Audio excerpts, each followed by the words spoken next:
Hi! Hello everyone. Welcome back to my channel.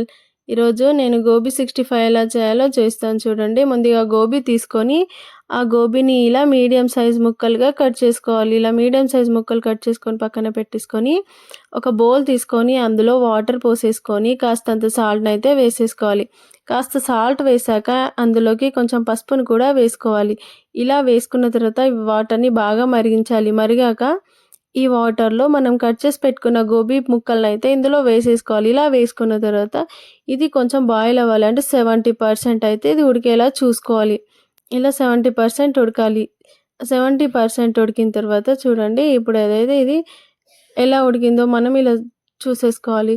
70% ఉడికింది. ఇప్పుడు దీన్ని పక్కన పెట్టేసుకొని ఇంకో బౌల్ తీసుకొని ఇందులో కార్న్ ఫ్లవరు అండ్ మైదా వేసేసుకోవాలి. ఇందులో బియ్యం పిండి కూడా యాడ్ చేసుకోవచ్చండి. నేను బియ్యం పిండి అయితే వేసుకోలేదు. మీ దగ్గర ఉంటే మీరు వేసుకోవచ్చు.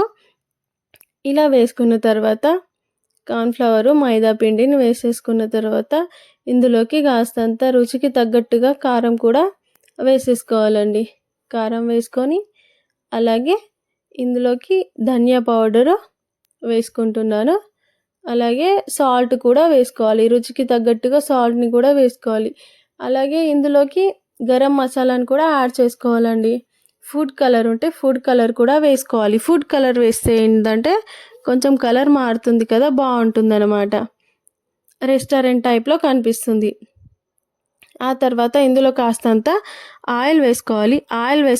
ఆయిల్ వేసుకున్న తర్వాత బాగా మిక్స్ చేసుకోవాలి. మిక్స్ చేసుకున్న తర్వాత కొన్ని వాటర్ వేసుకుంటూ దీన్నైతే మొత్తాన్ని పిండిని మిక్స్ చేసేసుకోవాలి. ఇలా మొత్తాన్ని మిక్స్ చేసుకున్న తర్వాత చూడండి, ఇలా అయితే అయిపోతుంది. ఇలా రెడీ అయిన పిండిని బజ్జీ టైప్ అండి ఇది.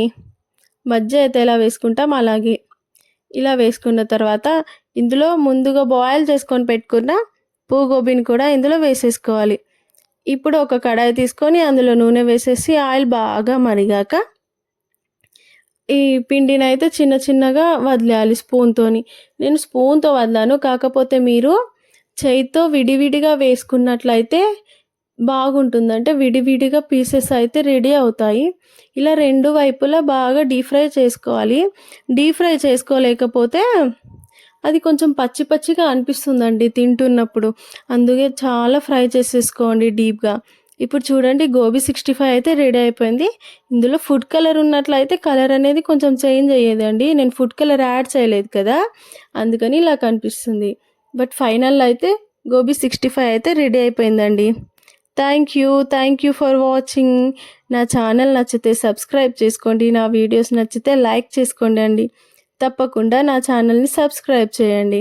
మీరు లైక్ చేయడం వల్ల నేను పెట్టిన మరెన్నో వీడియోలు అందరికీ చేరేలా ఉంటాయండి. ఈ వీడియో అందరికీ యూజ్ అవుతుందని నేను అనుకుంటున్నాను. Thank you for watching. Thank you.